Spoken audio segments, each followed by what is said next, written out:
طالعه النهارده في فيديو ما كانش نفسي اصور حاجه زي كده، بس بجد حسيت ان انا محتاجه اتكلم مع حد، اوصل الكلمتين دول لناس كتير قوي.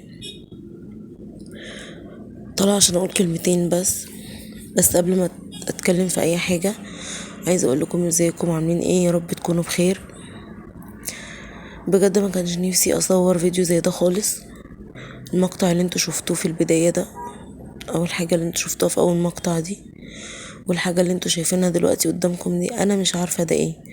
الحاجات دي نازله من الغساله، زي ما انا عرفتكم الفيديو اللي فات، اللي قبل اللي فات ده، ان الغساله كانت بايظه. والله العظيم انا ما عارفه ايه ده، حتى المهندس اللي جه صلحها لي ما كانش عارف ايه ده برضو. الفكره ان دي ممكن تكون حاجه عاديه خالص في الغساله اتكسرت او حصل كده. الحاجه دي حديد اصلا وحاده جدا. المهندس ما عرفش خالص ايه اللي نازل من الغساله ده، وطبعا الغساله لسه بايظه مش عارفين ايه اللي فيها. بس ما علينا، كل ده ممكن يكون نورمال يعني. الفكره في ايه؟ الفكره ان في حد بيقول لي ان ممكن يكون ده حسد، عين يعني حد باصص لي. انا عايزه اعرف على ايه، والله العظيم عايزه اعرف على ايه. يا جماعه احنا بنشوف المظهر الخارجي بس، احنا بنشوف بعض من بره بس، ما بنشوفش احنا عايشين ازاي. اللي انا عايزه اوصله بس ان كل واحد يبص في حياته، كل واحد يخليه في نفسه. انتوا متوقعين ان احنا ممكن نتأذي بسبب نظرة؟ يعني لما نيجي نشوف حاجة نقول ما شاء الله، ما نبصش لحد، لان الحد ده اكيد ناقصه حاجة عندك انت. ربنا ما بيخليش، يعني ما بيديش حد حاجة زيادة عن حقه او اقل من حقه. بالعكس، ربنا مديك يعني حقك وزيادة. انا مش عارفة الناس اللي بتبص للحد دي ليه. يعني احنا ليه بنكره لبعض الخير اصلا؟ يعني لو انا عندي حاجة ناقصاكي، انت عندك قصادها 10. ولو انا يعني لو انت عندك حاجة مش عندي، انا عندي قصادها برضو. حاسة ان انا مش عارفة اتكلم في كلام كتير المفروض نقوله، وكلام كتير ما ينفعش يتقال. اللي انا عايزة اوصله ان كل واحد يخليه في حاله، كل واحد يخليه في نفسه. بصي في حياتك، شوفي انت ناقصك ايه، خليكي مركزة في نفسك وبس. يعني ما تبصيش لناقصك، شوفي اللي عندك. يا جماعة احمدوا ربنا، خليكوا دايما راضيين. يعني انا مش عارفة الناس اللي بتبص اللي قدامها دي ليه. شوفي ايه اللي ناقصك وكمليه، شوفي ايه النعمة اللي عندك واحمدي ربنا عليها. خليكي راضية علشان ما تبصيش لحد. انتوا ممكن تبصوا للناس وتأذوها من غير ما تحسوا. يعني انتوا تأذوها من غير ما تحسوا ليه؟ كل اعوذ برب الفلق. الحسد اتذكر في القرآن. مش هقدر اقول غير كلمة واحدة بس، حسبي الله ونعم الوكيل. لكل حد قاصد يحسد او يأذي، او ان هو يعني بيبص للنعمة اللي في ايد غيره. رغم ان احنا ممكن يكون عندنا نواقص كتير، بس انتوا شايفين الحاجة اللي عندنا وبس، شايفين النعمة اللي ناقصاكوا وبس، مش شايفين ايه اللي ناقصنا، مش شايفين تعبانين قد ايه في حياتنا. زي ما قلت في بداية الفيديو، وتقريبا انا عامله الفيديو ده عشان الكلمة دي، كل واحد يبص لنفسه، كل واحد يخليه في حياته. ملكوش دعوة بالناس، بطلوا ترشقوا نفسكم في حياة الناس. ما تعلموش ايه اللي ورا البيبان، ما تعلموش ايه اللي جوه الانسان. ما تعلميش لو هو مدي حاجة حلوة، شكل حلو، مظهر حاجة انت بتشوفيها حلوة عنده، قصاده ألف، يعني قصادها ألف حاجة وجعاه. احمدي ربنا على صحتك، احمدي ربنا على بيتك، احمدي ربنا على جوزك وولادك، احمدي ربنا على نعمة عندك مش عند حد غيرك. احمدوا ربنا على نعم كتير قوي انتوا ممكن تكونوا مش شايفينها فيكم. دوروا على النعم اللي عندكم، شوفوا ربنا مديكوا نعم قد ايه، واحمدوا ربنا عليها، وبطلوا ترشقوا نفسكم في حياة الناس. بس يعني طلعوا نفسكم من حياتنا، ارحمونا شوية، كفاية اللي فينا. بجد انا مش عارفة اقول لكم ايه اكتر من كده، بس كل اللي انا عايزة اقوله حسبي الله ونعم الوكيل. مش هقدر اقول اكتر من كده.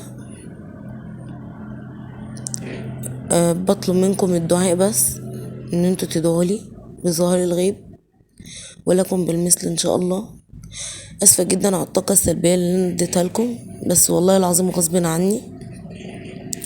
انتوا ما تعرفوش انا نفسيتي تعبانة قد ايه، مش علشان حد بصلي او الحسد او الكلام ده، ولكن كفايه ان الغساله تبقى بايظه وفيها حاجه انا مش عارفاها، او حاجتك اصلا كلها عماله تبوظ. يعني هي مش الغساله بس، حاجات كتير قوي باظت من عندي، حاجات كتير عماله تعطل وانا مش عارفه السبب. ادعولي. وزي ما قلت لكم اخر كلمه هقولها، مترشقوش نفسكم في حياه الناس، طلعوا نفسكم من حياتنا، وحسبي الله ونعم الوكيل، وكفى بالله وكيلا. مش هقدر اقول غير كده. دول كانوا الكلمتين اللي انا عايزه اقولهم. اسفه لو طولت عليكم او اديتكم طاقه سلبيه زي ما قلت لكم، بس ربنا يعلم باللي جوانا ايه. زي ما انتوا شفتوا كده، انا اصلا شلت السجاده اللي كانت في المطبخ، لان الراجل اضطر ان هو يفك الغساله ونزل كل الميه اللي فيها في الارض، فالميه دخلت بقى التويليت وكده، وقعدت اسحبها. شفتوا اللي نازل من الغساله طبعا. لميت كل ده ورميته. دي حاجه حاده جدا، عامله زي الازاز كده، بتعور اصلا.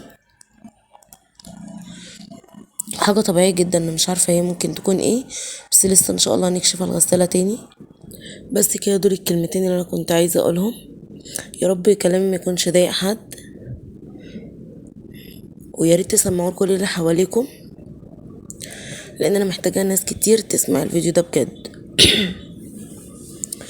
خلاص كده انا خلصت الكلمتين. تعالوا بقى اقول لكم انا عملت ايه. من اول ما الراجل مشي كده، هو طبعا يعني دلق الميه اللي في الغساله كلها في الارض، فالحمد لله ان المطبخ جنبي التويلت، فالميه دخلت عليه على طول.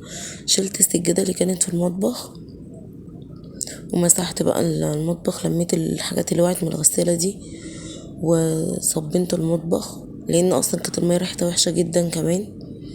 فحطيت كده صابون في المطبخ، دلقت صابون وبريكس وسنة كلور، شوية كلور يعني، ودعكت المطبخ زي ما انتوا شفتوا كده، ودعكته كويس يعني. وبعدين بدلقت مية ونضفته زي ما انتوا شفتوا كده. دخلت بقى على التويليت، لقيت الستاند ده كان عايز يتنضف. شلت كل اللي عليه كده، وقلت ادعكه بالمرة بقى، ما هي خلاص بقى الدنيا اتبهدلت. وكان عندي طبقين البلاستيك دول والباسكتات وكده، جبت كل ده صبنته، غسلتهم كويس. وكمان قلت بقى انضف الستاند ده بالمرة. غسيله سهل جدا. انا طبعا ما غسلتوش من ساعة ما جبته جديد ورصيته معاكم، لسه اول مرة اغسله. هو حلو قوي في غسيله، نضيف بصراحة، نوع حلو. بس كده صبنته كويس، وكمان لو يملي حاجات كتير نفعني يعني، من الحاجات العملية اللي بتبقى موجودة اللي بنحتاجها يعني. غسلته كويس كده وهسيبه يتصفى.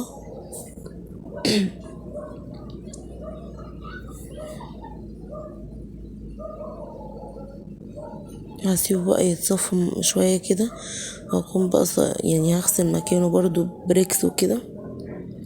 بريكس ده بصراحة حلو قوي، ريحته جميلة، وحتى لو رغوته اقل، بس هو وخفيف سنة زي ما قلت لكم قبل كده، بس بصراحة بينضف وريحته جميلة.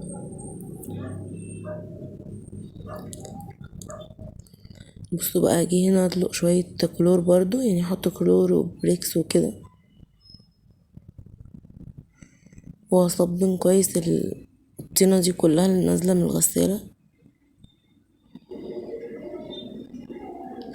كمان حطيت ديتول، يعني حطيت تقريبا كل المنظفات اللي موجودة عندي، علشان انا بصراحة بحب ريحة المنظفات. وكمان كنت متضايقة اوي من ريحة المية وكده، كنت قرفانة يعني من كل حاجة حواليا، فقلت بقى ايه، اصبن الحمام تصبينة كويسة كده.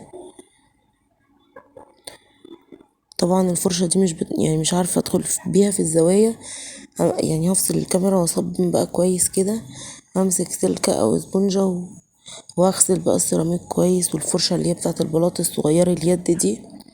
وده كان اتصفى كده، احطه مكانه بقى وارص الحاجة. بصوا بصراحة لامم حاجات كتير قوي، وشكله شيك احسن من نحطهم في باسكت او زي ما انا كنت حطاهم كده وخلاص. طبعا الشباك لقيته مطرب قوي، كنت المفروض اعمله قبل الستاند، بس انا بصراحة ما خدتش بالي منه، فلما خدت بالي منه قلت بقى ايه، انضفه بقى كده بالمرة عشان الحمام يبقى نضيف.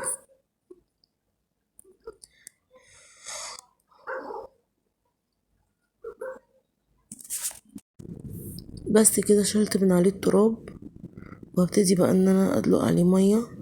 ممكن لو انتي بقى يعني رايقة كده وهتطولي الشباك، واطول مني بكتير طبعا، كنت ممكن احط كرسي واستعمل بقى مية بصابون وسبونجة وكده، بس بصراحة ما كنتش رايقة خالص، فقلت اعمله بمية كده، انزل من عليه التراب وينضف وخلاص يعني. بصوا بقى شكله حلو قوي، السلك بتاعه نضيف، وكمان الستيل بتاع الخلاطات دي لما بيتصب بيلمع كده. بصوا خليت الدنيا بتبرق يعني، وريحتها حلوة ودعكة الحوض، وظبطت المراية، يعني اللي اقدر عليه عملته.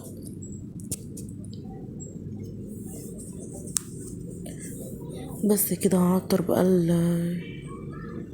بقى الحمام وخلاص. كده بقى هو رايق عندي، انا بعمل جزء جزء في الشقة عشان ابقى رايقة مفيهاش حاجة. طلعت على المطبخ بقى عشان افرشه، لقيت التربو بالشكل ده، لقيته محتاج يتصبن يعني او يتغسل. مسكت بقى كده، رشيت عليه صابون وشوية خل، وجيت بقى غسلته كويس كده ونشفته، وشلت من عليه المشمع اللي كان عليه مشمع كده مش عاجبني خالص. قلت بقى احط عليه مفرش من دول. المفارش دي اللي انا اللي عاملاها بايدي، فشكلها حلو قوي بصراحة، قلت يعني استمتع بيها بقى كده وبشكلها. ده اول مفرش انا عملته اصلا في حياتي، ده اول مفرش انا اتعلمت فيه يعني ايه تريكو اساسا. فعملته، ودول بقى عملتهم عادي. وبعد ما اتمكنت عملت الموف اللي هو في اسود ده، حبيت ان انا اعمل نفس الشكل اللي انا عملته اول حاجة. والبيضاوي ده اصلا كان بواقي خيوط عندي يعني، شوفي بقى من كل بكرة اتبقى خيط، كل بكرة اتبقى خيط قليل، فعملت المفرش ده. شكله حلو قوي اللي هو الشبكة ده. بس رسيت في الاخر على ايه، رسيت على الموف اللي هو ده. بصراحة شكله حلو، بس عايزة اقول لكم على حاجة، هو بيلم دهون طبعا لانه هيبقى جنب المطبخ، جنب البوتاجاز على طول، فيلم دهون كتير. فناخد بالنا ان احنا على طول على طول هنغسله بقى. بصوا مسكت بقى الباسكتات اللي انا صبنتها كده، اللي انا غسلتها، حطيت فيها اكياس بلاستيك، وكمان رشيت فيها معطر كده، وجهزتها بقى للمطبخ. دايما بصبنها وبنضفها على طول، مش عشان باسكتات اشيل شنطة واحط التانية، او اشيل اكياس واحط اكياس وخلاص، لا بقى بنضفها على طول يعني، بهتم بيها وبعطرها كمان. الفيديو اصلا كان ثابت هنا، انا هنا حطيت الباسكتات مكانها، مش عارفة ثابت لي كده. وكمان فرشت بقى السجادة في المطبخ. بصوا فرشت السجادة في المطبخ، وكان خلاص كده خلصت المطبخ. المفروض برضو ان هو ثابت هنا مش عارفة ليه، بس هو ده كان الشكل النهائي بقى للمطبخ. خليته قشطة كده، بيروق يعني، رايق كده وريحته حلوة، لولا ما اعصابي هديت شوية بصراحة. بس كده يا بنات، ده كان الفيديو بتاعي النهاردة. يا رب ما كنتش ضايقتكم او اديتكم طاقة سلبية، بس بجد كنت محتاجة ان انا اقول الكلمتين دول لناس كتير، للناس مش بالعين ومش مقصود حد، بس للي بيأذوا، للي بيبصوا لحد، لنعمة في ايد حد مش بتاعتهم يعني. استنوني في فيديو جديد ان شاء الله، ومع السلامة.